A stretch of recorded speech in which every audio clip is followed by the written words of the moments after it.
Hello everyone, welcome to magic hands of Deepa. എന്തൊക്കെയുണ്ട് വിശേഷം? എല്ലാവരും സുഖമായിട്ടിരിക്കുകയാണല്ലോ അല്ലേ? അപ്പോൾ ഇന്നത്തെ ഇതെന്താ വെച്ചിട്ടുണ്ടെങ്കിൽ നമ്മളൊരു വിഷു സ്പെഷ്യൽ എപ്പിസോഡാണ് ചെയ്യുന്നത്. അപ്പം ഞാൻ എൻ്റെ വിഷുക്കണി ഒരുക്കങ്ങളും വിഷു സദ്യ ഒരുക്കങ്ങളെക്കുറിച്ചൊക്കെയുള്ളൊരു വീഡിയോ ആണ് ചെയ്യുന്നത് കേട്ടോ. അപ്പോൾ എല്ലാവർക്കും എൻ്റെ വിഷു വീഡിയോയിലേക്ക് സ്വാഗതം. അപ്പോൾ നിങ്ങൾക്കെല്ലാവർക്കും എൻ്റെ എല്ലാ ഫാമിലി മെമ്പേഴ്സിനും എൻ്റെയും എൻ്റെ കുടുംബത്തിൻ്റെയും ഐശ്വര്യസമ്പൂർണ്ണമായിട്ടുള്ളൊരു വിശ്വാസം ആശംസിക്കുകയാണ്. അപ്പം നമുക്ക് തുടങ്ങാം അല്ലേ? അപ്പം ഞാൻ ഒരു ചെറിയൊരു സദ്യയാണ് ഉണ്ടാക്കുന്നത്. അപ്പോൾ അതിന് വേണ്ടിയിട്ടുള്ള കാര്യങ്ങളൊക്കെ ഞാൻ തലേ ദിവസം തന്നെ ഒക്കെ അടുപ്പിച്ച് വെച്ചിട്ടുണ്ടായിരുന്നു. ഇപ്പോൾ നമുക്ക് വളരെ പെട്ടെന്ന് സദ്യ എങ്ങനെ ഉണ്ടാക്കുക എന്നുള്ളതിനെക്കുറിച്ചും കൂടി ഞാനിതിൽ ഈ വീഡിയോയിലൂടെ പറയുന്നുണ്ട് കേട്ടോ. അപ്പം അതിന് വേണ്ടിയിട്ട് നമുക്ക് എന്തൊക്കെ വിഭവങ്ങളാണോ വേണ്ടതെന്നുള്ളത് നമുക്ക് തലേ ദിവസം തന്നെ തീരുമാനിച്ചിട്ട് ഒരു പേപ്പറിൽ എഴുതി വയ്ക്കുക. അതിന് വേണ്ടിയിട്ടുള്ള സാധനങ്ങളൊക്കെ സെപ്പറേറ്റായിട്ട് അരിഞ്ഞ് കഴുകി സെപ്പറേറ്റ് പാത്രങ്ങളിലാക്കി വെക്കുകയാണെങ്കിൽ നമുക്ക് രാവിലെ പെട്ടെന്ന് സദ്യ ഉണ്ടാക്കാൻ എളുപ്പമാണ്. അപ്പം ഞാൻ ആദ്യമായിട്ട് പരിപ്പ് കറിയാണ് ഉണ്ടാക്കുന്നത്. അപ്പം അതിന് വേണ്ടിയിട്ട് ഞാൻ ഒരു ഗ്ലാസ് പരിപ്പ് എടുത്തിട്ടുണ്ട്. അത് നല്ലപോലെ കഴുകി കുക്കറിലിട്ടിട്ട് ഒരു മീഡിയം ഫ്ലെയിമിൽ 3-4 വിസിൽ കൊടുത്ത് വേവിച്ചെടുക്കാം. അപ്പോൾ പെട്ടെന്ന് വെന്ത് കിട്ടും കേട്ടോ. ഇനി നമുക്കതിലേക്കുള്ള അരപ്പ് റെഡിയാക്കണം. അപ്പം ഞാനതിന് തേങ്ങയിൽ തന്നെ ഒരു പച്ചമുളകും ഒരു 1/4 ടീസ്പൂൺ ജീരകവും ചേർത്തിട്ടാണ് അരയ്ക്കുന്നത്. എരിവ് കൂടുതൽ വേണ്ടവർക്ക് അതിനനുസരിച്ചുള്ള പച്ചമുളക് ചേർക്കാം.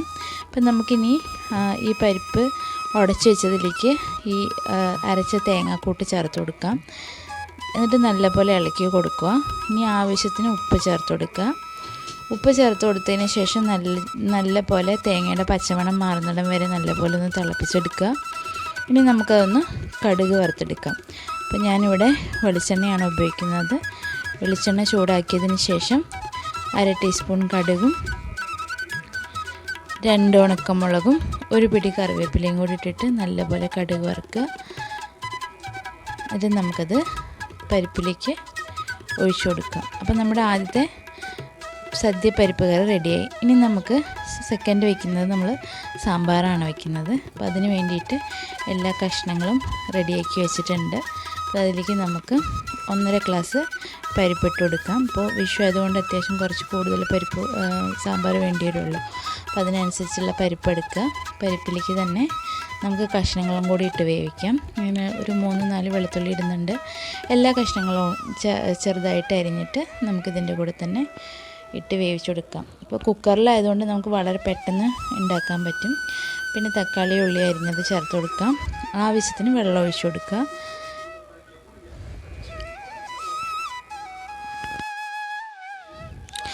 ഇതിലിപ്പോൾ നമ്മൾ ആവശ്യത്തിന് വെള്ളം ചേർത്തിട്ടുണ്ട്. ഇനി നമുക്ക് കുറച്ച് കറിവേപ്പില ചേർത്ത് കൊടുക്കാം. അതുപോലെ തന്നെ ഇതിലേക്ക് പൊടികൾ ചേർത്ത് കൊടുക്കാം. അപ്പോൾ ഞാനൊരു 1/2 ടീസ്പൂൺ മഞ്ഞൾപ്പൊടിയും പിന്നെ കുറച്ച് ആവശ്യത്തിനുള്ള ഉപ്പും 1 ടീസ്പൂൺ മുളക് പൊടിയും 2 ടീസ്പൂൺ മല്ലിപ്പൊടിയാണ് ചേർക്കുന്നത് കേട്ടോ. പൊടികൾ ചേർത്തതിന് ശേഷം ജസ്റ്റ് ഒന്ന് ഇളക്കി കൊടുക്കുക.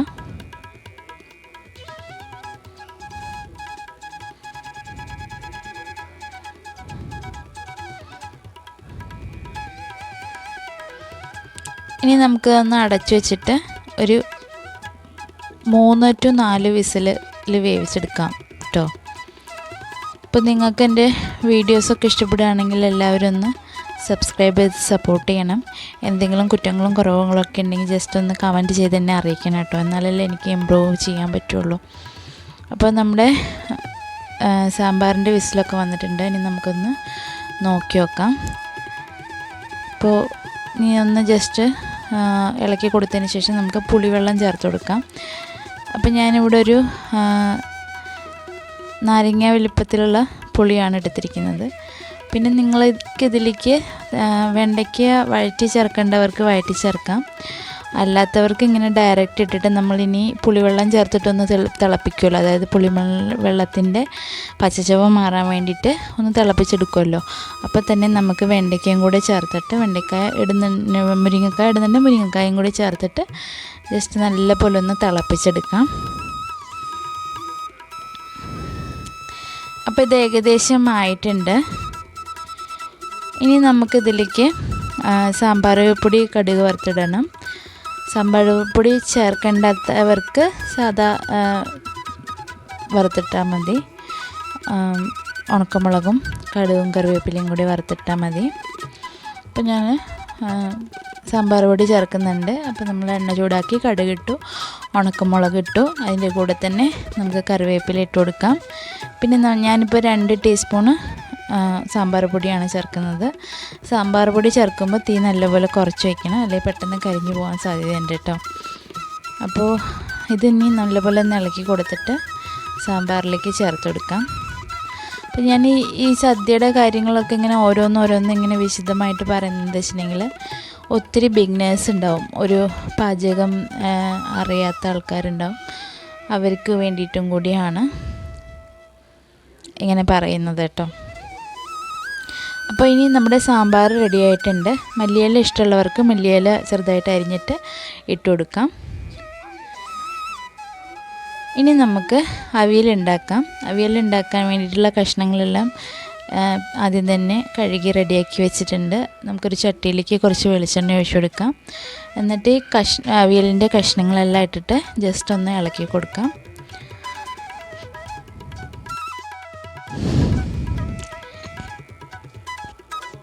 ഇനി നമുക്ക് ഇതൊന്ന് ജസ്റ്റ് ഒന്ന് അടച്ച് വെച്ചിട്ട് മീഡിയം ഫ്ലെയിം വെച്ചിട്ട് ഒന്ന് ഇളക്കി കൊടുത്ത് ഒന്ന് വേവിച്ചെടുക്കണം. ഇടയ്ക്കിടയ്ക്ക് ഒന്ന് ഇളക്കി കൊടുത്താൽ മതി, അപ്പോൾ അടിയിൽ പിടിക്കില്ല കേട്ടോ. ഇനി നമുക്കിതിലേക്ക് പൊടികൾ ചേർത്ത് കൊടുക്കാം. ഞാൻ 1/2 ടീസ്പൂൺ മഞ്ഞൾപ്പൊടി ചേർത്ത് കൊടുക്കുന്നുണ്ട്. അതേപോലെ തന്നെ 1 ടീസ്പൂൺ കാശ്മീരി മുളക് പൊടിയാണ് ഞാൻ ചേർത്ത് കൊടുക്കുന്നത്. ഇനി നമുക്കതിൻ്റെ കൂടെ തന്നെ ആവശ്യത്തിന് ഉപ്പ് ചേർത്ത് കൊടുക്കാം. കുറച്ച് കറിവേപ്പില ഇട്ട് കൊടുക്കാം. ഇനി നല്ലപോലെ ഒന്ന് ഇളക്കി കൊടുക്കുക.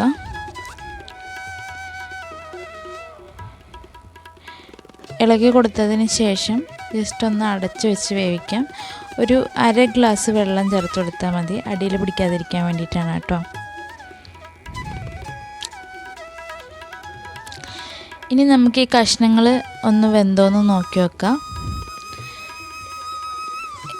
പകുതി വേവായിട്ടുണ്ട്.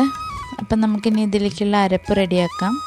അപ്പം അതിന് വേണ്ടിയിട്ട് ഞാൻ ഒരു 10 ചെറിയുള്ളിയും 4 പച്ചമുളകും 1 പിടി കറിവേപ്പിലയും കൂടി ചതച്ചെടുത്തിട്ടുണ്ട് മിക്സിയിൽ. അത് നമ്മുടെ ചെരുകി വെച്ചിരിക്കുന്ന തേങ്ങയിലേക്ക് ചേർത്ത് കൊടുക്കാം. ഏകദേശം ഒരു 1.5 മുറി തേങ്ങ ഞാൻ എടുത്തിട്ടുണ്ട്. അപ്പോൾ അതിലേക്ക് ഇട്ടിട്ട് നല്ലപോലെ കൈകൊണ്ട് നല്ലപോലെ ഞെരടി യോജിപ്പിച്ച് കൊടുക്കുക. എന്നിട്ട് ആ അരപ്പ് നമ്മുടെ അവിയലിലേക്ക് ഇട്ട് കൊടുത്തിട്ട് ജസ്റ്റ് ഒന്ന് അടച്ചു വെച്ചിട്ട് ആവി കയറ്റി വേവിക്കുക. അതായത് ഈ അരപ്പിൻ്റെ പച്ചമണം മാറുന്നിടം വരെ ആവി കയറ്റിയിട്ട് ഒന്ന് വേവിച്ചെടുക്കുക. അതിനുശേഷം ഈ തേങ്ങ ഫുള്ള് ഈവനായിട്ട് എല്ലായിടത്തേക്കും യോജിക്കുന്ന പോലെ ഇളക്കി യോജിപ്പിച്ച് കൊടുക്കുക. ഇനി നമുക്ക് ഇതിലേക്ക് പുളിക്ക് ആവശ്യമായിട്ടുള്ള തൈര് ചേർത്ത് കൊടുക്കാം. വാളംപൊടി ചേർക്കേണ്ടവർക്ക് വാളംപുളി ചേർത്ത് കൊടുക്കാം, അല്ല തൈരാണ് ചേർക്കുന്നത് വെച്ചാൽ തൈര് ചേർത്ത് കൊടുക്കാം. അപ്പം ഞാനിവിടെ തൈരാണ് ചേർത്ത് കൊടുക്കുന്നത്. ഇനി നമുക്ക് ആവശ്യത്തിന് പച്ച വെളിച്ചെണ്ണയും കൂടി ഒഴിച്ചു കൊടുക്കാം കേട്ടോ. ഉപ്പൊക്കെ നോക്കിയിട്ട് ആവശ്യത്തിന് ഉപ്പുണ്ടെങ്കിൽ ചേർത്ത് കൊടുക്കുക. പിന്നെ നമുക്ക് ലാസ്റ്റ് കുറച്ച് കറിവേപ്പിലയും കൂടി ഇട്ട് കൊടുത്തിട്ട് ജസ്റ്റ് നല്ലപോലെ ഒന്ന് ഇളക്കി യോജിപ്പിച്ച് കൊടുക്കുക. ഇനി ഇതൊന്ന് അമക്കി വെച്ചിട്ട് ഒന്നും കൂടെ ആവി കയറ്റി കൊടുത്ത് നമ്മുടെ ടേസ്റ്റി ആയിട്ടുള്ള അവിയൽ റെഡിയായി. ഇനി അടുത്തത് നമ്മൾ രസമാണ് ഉണ്ടാക്കുന്നത്. അതിന് വേണ്ടിയിട്ട് പുളി പിഴിഞ്ഞെടുത്തിട്ട് വെക്കുക. അതിൽ കൂടെ തന്നെ നിങ്ങൾക്ക് ആവശ്യത്തിനുള്ള വെള്ളം ചേർത്ത് കൊടുക്കാം. പിന്നെ നമുക്ക് രസപ്പൊടി ചേർക്കേണ്ടവർക്ക് ചേർത്ത് കൊടുക്കാം, അല്ലാത്തവർക്ക് സാദാ പോലെ ഉണ്ടാക്കിയാൽ മതി. ഇപ്പം ഞാനിവിടെ 1 ടീസ്പൂൺ രസപ്പൊടി ചേർത്ത് കൊടുക്കുന്നുണ്ട്. കറിവേപ്പില ഇടുക, മല്ലിയില ഇടുക, ആവശ്യത്തിന് ഉപ്പ് ചേർത്ത് കൊടുക്കുക. പിന്നെ ഒരു 1/2 മുറി തക്കാളിയും കൂടി ചേർത്ത് കൊടുക്കുക. ഇനി നമുക്ക് രസത്തിനേക്ക് വേണ്ടിയിട്ടുള്ള അരപ്പ് റെഡിയാക്കാനുള്ള ഇത് ചെയ്യാം. അതിന് വേണ്ടിയിട്ട് നമ്മൾ മിക്സിയുടെ ജാറിൽ ജസ്റ്റ് ഒന്ന് പൊടിച്ചെടുത്താൽ മതി. ഇനി നമുക്കതൊന്ന് കടുക് വറുത്തെടുക്കാം. എണ്ണ ചൂടാക്കിയിട്ട് കടുക് ഇട്ട് കൊടുക്കുക. ഇനി നമുക്ക് ഈ അരപ്പ് ചേർത്തിട്ട് നല്ലപോലെ ഒന്ന് ഈ അരപ്പൊന്ന് മൂപ്പിച്ചെടുക്കണം.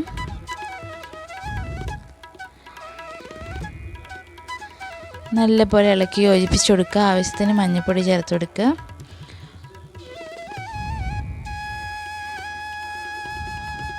ഇനി ആവശ്യത്തിന് മുളക് പൊടി ചേർത്ത് കൊടുക്കുക. ഞാൻ 1 ടീസ്പൂൺ മുളക് പൊടി എടുക്കുന്നുള്ളൂ കേട്ടോ. ഒരു 1/2 ടീസ്പൂണ് മല്ലിപ്പൊടിയും കൂടി ചേർത്ത് കൊടുക്കുക.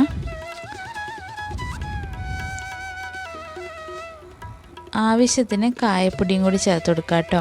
എന്നിട്ട് നമ്മൾ ഈ പുളി പിഴിഞ്ഞ് വെച്ചിരിക്കുന്ന വെള്ളം ഇതിലേക്ക് യോജിപ്പിച്ച് കൊടുക്കുക. നല്ലപോലെ തിളപ്പിച്ചെടുക്കുക.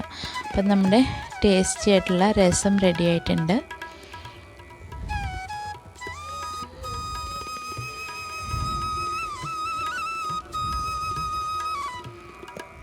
ഇനി നമ്മൾ അടുത്തായിട്ട് ഉണ്ടാക്കാൻ പോകുന്നത് മാമ്പഴ പുളിശ്ശേരിയാണ്. അതിന് വേണ്ടിയിട്ട് ഞാനിവിടെ 3 മാങ്ങ എടുത്തിട്ടുണ്ട്. തൊലി കളഞ്ഞിട്ട് അതൊന്ന് ജസ്റ്റ് ഒന്ന് വേവിച്ചെടുക്കണം. ആവശ്യത്തിന് വെള്ളം ചേർക്കുക. ഉപ്പും മഞ്ഞൾപ്പൊടിയും മുളക് പൊടിയും ചേർത്തിട്ട് മീഡിയം ഫ്ലെയിമിൽ വെച്ചിട്ട് ഈ മാങ്ങ നല്ലപോലെ വേകുന്നിടം വരെ വേവിച്ചെടുക്കുക. ഈ ഘട്ടത്തിൽ ശർക്കരപ്പാനി വേണ്ടവർക്ക് അതിലേക്ക് കുറച്ച് ശർക്കരപ്പാനി ചേർത്ത് കൊടുക്കാം കേട്ടോ. മധുരം അത്യാവശ്യം വേണ്ടവർക്കൊക്കെ. അപ്പം നമുക്കിനി തേങ്ങ അരച്ചെടുക്കാം.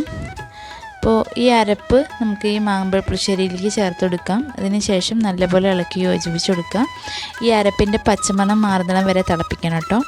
ഇനി നമുക്കിതിലേക്ക് കുറച്ച് തൈര്, അതായത് ഒരു 3-4 ടേബിൾ സ്പൂൺ തൈരുണ്ടാവും. അതൊന്ന് ജസ്റ്റ് ഒന്ന് മിക്സിയിൽ അടിച്ചിട്ട് അത് നമുക്കിതിലേക്ക് ചേർത്ത് കൊടുക്കാം. അപ്പോൾ നമ്മുടെ മാമ്പഴ പുളിശ്ശേരിക്ക് ആവശ്യമായിട്ടുള്ള ഉപ്പ് ചേർത്ത് കൊടുക്കുക. അതിന് ശേഷം നമുക്ക് ജസ്റ്റ് ഇതൊന്ന് കടുക് വറുത്തെടുക്കാം. അപ്പോൾ സാധാരണ എണ്ണ ഒഴിച്ച് കടുക് ഇട്ടിട്ട് കറിവേപ്പിലയും ഉണക്കമുളകും ചേർത്ത് കുറച്ച് ഉലുവയും ചേർത്തിട്ട് ഇതൊന്ന് കടുക് വറുത്തെടുക്കുക.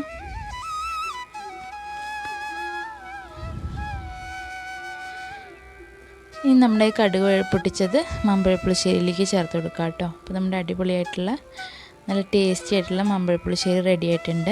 ഇനി നമുക്ക് സദ്യയിൽ അടുത്തത് ഒരു മെഴുക്കുവരട്ടിയാണ് ഉണ്ടാക്കാൻ പോകുന്നത്. അതിന് വേണ്ടിയിട്ട് ഞാൻ പയറാണ് എടുക്കുന്നത് കേട്ടോ. അപ്പോൾ പാൻ ചൂടാക്കി എണ്ണ ഒഴിക്കുക, കടുക് ഇട്ട് കൊടുക്കുക. അതിന് ശേഷം ചെറുതായിട്ട് അരിഞ്ഞു വെച്ചിരിക്കുന്ന ചെറിയുള്ളി ചേർത്ത് കൊടുക്കാം നമുക്കിതിലേക്ക്. കൂടെ കറിവേപ്പിലയും ചേർത്ത് കൊടുക്കുക കേട്ടോ.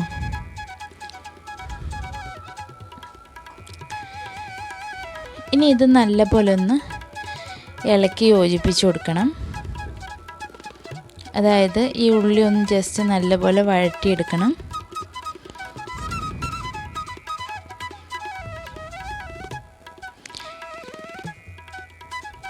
ഇനി ഇതിലേക്ക് നമുക്ക് ചതച്ച് വെച്ചിരിക്കുന്ന ഉണക്കമുളക് ചേർത്ത് കൊടുക്കാം. ഉണക്കമുളകും ചേർത്ത് കൊടുത്തതിന് ശേഷം നല്ലപോലെ വഴറ്റി യോജിപ്പിക്കുക. ഈ മുളകൊന്ന് ഫ്രൈ ആക്കി എടുക്കാൻ വേണ്ടിയിട്ടാണ്. ഇനി അതിലേക്ക് നമുക്ക് ചെറുതായിട്ട് പൊട്ടിച്ച് വെച്ചിരിക്കുന്ന പയർ ചേർത്ത് കൊടുക്കാം.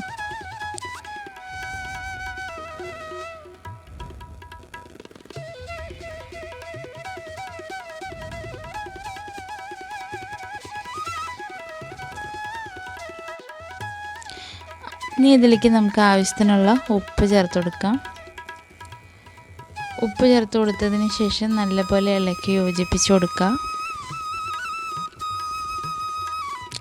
ഇനി ഇതൊന്ന് അടച്ച് വെച്ചിട്ട് മീഡിയം ഫ്ലെയിമിൽ പയർ നല്ലപോലെ വേകുന്നിടം വരെ ഇടയ്ക്കിടയ്ക്ക് ഇളക്കി കൊടുത്തിട്ട് നല്ലപോലെ വേവിച്ച് ഒന്ന് വറ്റിച്ചെടുക്കുക കേട്ടോ.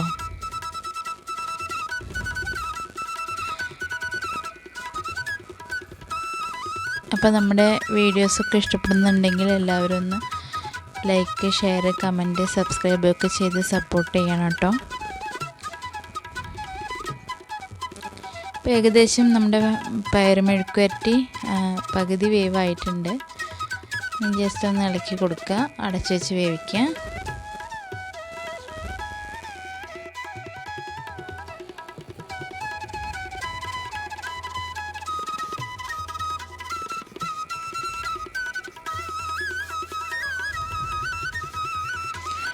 അപ്പോൾ നമ്മുടെ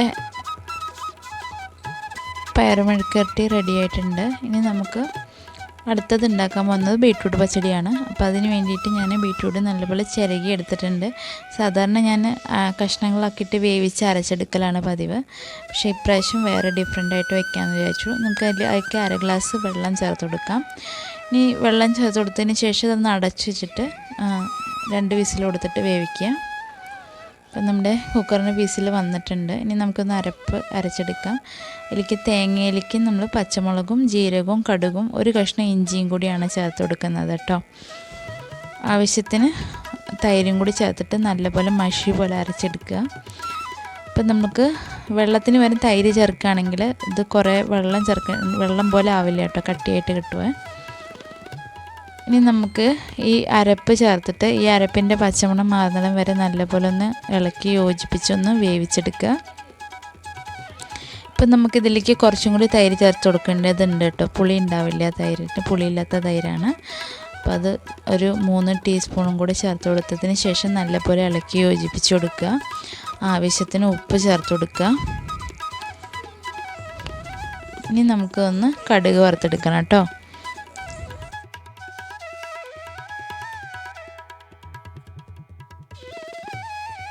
ഇനി ഇതിലേക്ക് നമുക്ക് കടുക് വറുത്തിടാം. എണ്ണ ചൂടാക്കി കടുകിടുക. കറിവേപ്പിലയും ഉണക്കമുളക് ഇട്ടിട്ട് കടുക് വറുക്കുക. ഇനി നമുക്ക് ഇതിലേക്ക് ഒഴിച്ചു കൊടുക്കാം. ഇനി അടുത്തത് നമ്മൾ ഉണ്ടാക്കാൻ പോകുന്നത് വെള്ളരിക്ക കിച്ചടിയാണ്.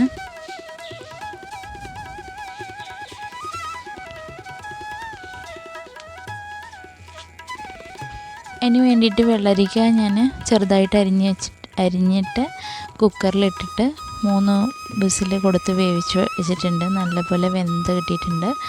അത് ഞാനൊരു മൺചട്ടിയിലേക്ക് ആക്കിയിട്ടുണ്ട്. നമുക്കതിലേക്ക് ഇതിൻ്റെ അരപ്പ് അരച്ചെടുക്കാം. അതിന് വേണ്ടിയിട്ട് ഞാൻ തേങ്ങയിൽ കുറച്ച് കടുകും ജീരകവും ഒരു പച്ചമുളകുമാണ് എടുത്തിരിക്കുന്നത്. എരിവ് കൂടുതൽ വേണ്ടവർക്ക് കൂടുതൽ മുളക് എടുക്കുക കേട്ടോ. ഇനി നമുക്ക് ഈ അരപ്പ് ഈ വേവിച്ച് വെച്ചിരിക്കുന്ന വെള്ളരിക്കയിലേക്ക് ചേർത്ത് കൊടുക്കാം. ജസ്റ്റ് നല്ലപോലെ ഒന്ന് ഇളക്കി യോജിപ്പിച്ചിട്ട് അതിൻ്റെ പച്ചമണം മാറുന്നിടം വരെ ഒന്ന് വേവിച്ചെടുക്കുക. ഇതിലേക്ക് നമ്മൾ അധികം പുളിയില്ലാത്ത തൈരാണ് ചേർക്കുന്നത് കേട്ടോ. ആവശ്യത്തിന് ഉപ്പ് ചേർത്ത് കൊടുക്കുക. ഒരു 1/2 ഗ്ലാസ് തൈരാണ് ചേർത്തിരിക്കുന്നത്. 4 ടേബിൾ സ്പൂൺ ഉണ്ടാവും. അപ്പോൾ ഞങ്ങൾ കുറച്ച് ഉണ്ടാക്കിയിട്ടുള്ളൂ. അപ്പോൾ അതിന് വേണ്ടിയിട്ട് അത്രയും ഉള്ള അളവിനനുസരിച്ചുള്ള ഇത് നിങ്ങൾക്ക് കൂട്ടിയെടുക്കാവുന്നതാണ് കേട്ടോ. തൈര് നല്ലപോലെ ഇളക്കി യോജിപ്പിച്ച് കൊടുക്കുക. നമുക്കിതിലേക്കും കടുക് വറുത്തിടണം. എല്ലാം സെയിം കടുക് വറുത്തിടുന്ന അതേപോലെ തന്നെ ഇതിലേക്കും കടുക് വറുത്തിടുക. അടുത്തത് നമ്മൾ ഉണ്ടാക്കാൻ പോകുന്നത് ഓലനാണ്. ഓലന് വേണ്ടിയിട്ടുള്ള വൻപയർ ഞാൻ ആദ്യമേ കുക്കറിൽ വേവിച്ച് വെച്ചിട്ടുണ്ട്. അതിലേക്കൊരു പച്ചമുളക് ഇട്ട് കൊടുക്കുക. അതേപോലെ തന്നെ നമുക്ക് മത്തനും പയറും അരിഞ്ഞ് വെച്ചിരിക്കുന്നത് ഞാൻ വേറെ കുക്കറിലിട്ട് വേവിച്ച് വെച്ചിട്ടുണ്ടായിരുന്നു. അതും ചേർത്ത് കൊടുക്കുക. അതിൻ്റെ കൂടെ തന്നെ നല്ല പച്ച കറിവേപ്പിലയും കൂടി ചേർത്ത് കൊടുക്കുക. ആവശ്യത്തിന് ഉപ്പിട്ടിട്ട് നല്ല പോലെ ഒന്നും കൂടി ഇളക്കി ഇതിലത്തെ കുറച്ച് വെള്ളം ഉണ്ടല്ലോ അതൊന്ന് ജസ്റ്റ് ഒന്ന് വറ്റിച്ചെടുക്കുക. ഒന്ന് ഈ സ്പൂണും കൊണ്ടൊന്ന് ഉടച്ച് എടുക്കുകയാണെങ്കിൽ ഒന്ന് കുഴഞ്ഞ രൂപത്തിൽ കിട്ടും. നമുക്കിതിലേക്ക് ആവശ്യത്തിനുള്ള തേങ്ങാപ്പാൽ ചേർത്ത് കൊടുക്കാം. തേങ്ങാപ്പാൽ ഓപ്ഷണലാണ്. വേണ്ടാത്തവർക്ക് ജസ്റ്റ് ഈ സമയത്ത് കുറച്ച് പച്ച വെളിച്ചെണ്ണയും കൂടി ഒഴിച്ചിട്ട് വാങ്ങാവുന്നതാണ് കേട്ടോ. അപ്പോൾ നമ്മുടെ ടേസ്റ്റി ആയിട്ടുള്ള ഓലൻ റെഡി ആയിട്ടുണ്ട്. അടുത്തത് നമുക്ക് പാവയ്ക്ക പച്ചടിയാണ് ഞാൻ ഉണ്ടാക്കാൻ പോകുന്നത്. അതിന് വേണ്ടിയിട്ട് പാവയ്ക്ക ഞാൻ വട്ടത്തിൽ അരിഞ്ഞിട്ട് ഉപ്പിട്ടിട്ട് കുറച്ച് നേരം വെച്ചിട്ടുണ്ടായിരുന്നു. ജസ്റ്റ് നമുക്കതൊന്ന് പിഴിഞ്ഞെടുത്തിട്ട് അതൊന്ന് വറുത്തെടുക്കാം. ഞാൻ വെളിച്ചെണ്ണയിലാണ് വറുക്കുന്നത് കേട്ടോ. തീ മീഡിയം ഫ്ലെയിമിൽ വെച്ചിട്ട് ജസ്റ്റ് ഒന്ന് പരത്തി കൊടുത്താൽ മതി. ഇടയ്ക്കിടയ്ക്ക് ഒന്ന് അങ്ങോട്ടും ഇങ്ങോട്ടും തിരിച്ച് മറിച്ചിട്ടിട്ട് ഇതിൻ്റെ കളറ് മാറുന്നിടം വരെ ജസ്റ്റ് ഒന്ന് ഫ്രൈ ആക്കി എടുക്കുക. അപ്പോൾ ഇത് നല്ലപോലെ ഫ്രൈ ആയി കിട്ടിയിട്ടുണ്ട്. അടുത്ത പാവയ്ക്ക് ഇതേപോലെ തന്നെ വറുത്തെടുക്കുക. ഇനി നമുക്കതിലേക്ക് അരപ്പ് റെഡിയാക്കാൻ വേണ്ടിയിട്ട് തേങ്ങയിൽ കുറച്ച് ജീരകവും കടുകും പച്ചമുളകും കൂടി ഇട്ടിട്ടൊന്ന് ജസ്റ്റ് ഒന്ന് അരച്ചെടുക്കുക. എരിവ് കൂടുതൽ വേണ്ടവർ കൂടുതൽ പച്ചമുളക് ചേർക്കുക. ഇനി നമുക്ക് ഈ അരപ്പിലേക്ക് ആവശ്യത്തിനുള്ള ഉപ്പും തൈരും ചേർത്ത് കൊടുക്കുക.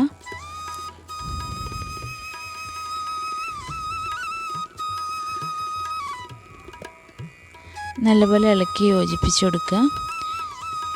ഇനി നമുക്കതിലേക്ക് ഉപ്പ് ചേർത്ത് കൊടുത്തതിന് ശേഷം കടുക് വറുത്തൊഴിക്കാം.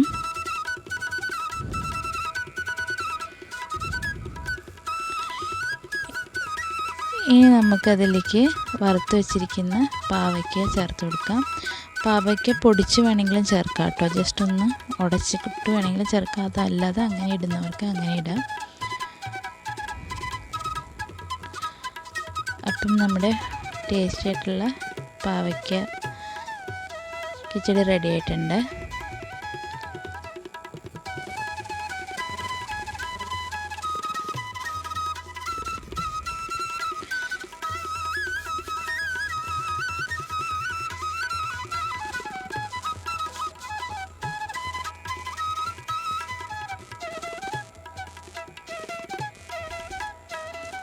അപ്പോൾ നമ്മുടെ സദ്യ ഉണ്ടാക്കുന്നത് എല്ലാവരെയും കണ്ടല്ലോ. പെട്ടെന്ന് ഉണ്ടാക്കി തീർക്കാൻ പറ്റും. നമ്മൾ തലേ ദിവസം തന്നെ, അതായത് സദ്യ ഉണ്ടാക്കുന്നതിന് കുറച്ച് മുമ്പേ തന്നെ എല്ലാ കഷ്ണങ്ങളും അരിഞ്ഞ് സെപ്പറേറ്റ് കഴുകി റെഡിയാക്കി വയ്ക്കുക. എന്നിട്ട് പെട്ടെന്ന് കുക്കറും കൂടി ഉണ്ടെങ്കിൽ പെട്ടെന്ന് നമുക്ക് സദ്യ ഉണ്ടാക്കിയെടുക്കാൻ പറ്റും. അപ്പോൾ ഞങ്ങളുടെ വിഷു വിശേഷങ്ങൾ ഇതൊക്കെയാണ്. നിങ്ങൾക്ക് എല്ലാവർക്കും ഇഷ്ടപ്പെട്ടിട്ടുണ്ടെന്ന് വിചാരിക്കുകയാണ്. ആക്ച്വലി കുറച്ച് ലേറ്റായിപ്പോയി വീഡിയോ ഇടാൻ വേണ്ടിയിട്ട്. അപ്പോൾ എല്ലാവരും ഒന്ന് ക്ഷമിക്കണം. അപ്പോൾ ഇഷ്ടപ്പെടുകയാണെങ്കിൽ എല്ലാവരും ലൈക്ക്, ഷെയർ, കമൻറ്റ്, സബ്സ്ക്രൈബൊക്കെ ചെയ്യുക. എന്തൊക്കെയാണ് വിഷു സദ്യ ഇഷ്ടപ്പെട്ടോ ഇല്ലയോ എന്നുള്ള അഭിപ്രായങ്ങളൊക്കെ അറിയിക്കുക. അപ്പോൾ ഇതിൽ നല്ലൊരു വീഡിയോ ആയിട്ട് നമുക്ക് അടുത്ത എപ്പിസോഡിൽ കാണാം. അതുവരെ എല്ലാവരും സന്തോഷമായിട്ടിരിക്കും. പിന്നെ ഈ ഇലയിൽ വിളമ്പുന്നതിൻ്റെ ഡീറ്റെയിൽസ് ഭയങ്കര ഔപചാരികമായിട്ട് പറയാനൊന്നും എനിക്കറിയില്ല. ജസ്റ്റ് ഞാൻ ഇതിൽ കാണിച്ചിരിക്കുന്ന പോലെയൊക്കെ തന്നെയാണ് എല്ലാവരും ചെയ്യുന്നത് ഞാൻ കണ്ടിട്ടുള്ളത്. അപ്പോൾ അതിനെക്കുറിച്ച് കൂടുതൽ പറഞ്ഞു തരാനുള്ള കഴിവൊന്നും എനിക്കില്ല. അപ്പോൾ എൻ്റെ വിഷു വിശേഷങ്ങൾ അതൊക്കെയാണ്. നിങ്ങൾക്ക് എല്ലാവർക്കും ഇഷ്ടപ്പെട്ടു എന്ന് വിചാരിക്കുകയാണ്. നമുക്ക് അടുത്ത വീഡിയോയിൽ കാണാം. അതുവരെ എല്ലാവരും സന്തോഷമായിട്ടിരിക്കൂ, ഹാപ്പി ആയിട്ടിരിക്കൂ, ഹെൽത്തി ആയിട്ടുള്ള ഭക്ഷണങ്ങളൊക്കെ കഴിക്കൂ. അപ്പോൾ എൻ്റെ സദ്യ ഇഷ്ടപ്പെടുകയാണെങ്കിൽ എല്ലാവരും ഒന്ന് കമൻറ്റ് ചെയ്യണം കേട്ടോ, ലൈക്ക് ചെയ്യണേ, സബ്സ്ക്രൈബ് ചെയ്യണേ. നമുക്ക് അടുത്ത വീഡിയോയിൽ കാണാം. Thank you for guys. എല്ലാവർക്കും ഒരിക്കൽ കൂടി എൻ്റെ കുടുംബത്തിനെയും ഹൃദയം നിറഞ്ഞ സമ്പുഷ്ടമായിട്ടുള്ള വിഷു ആശംസകൾ.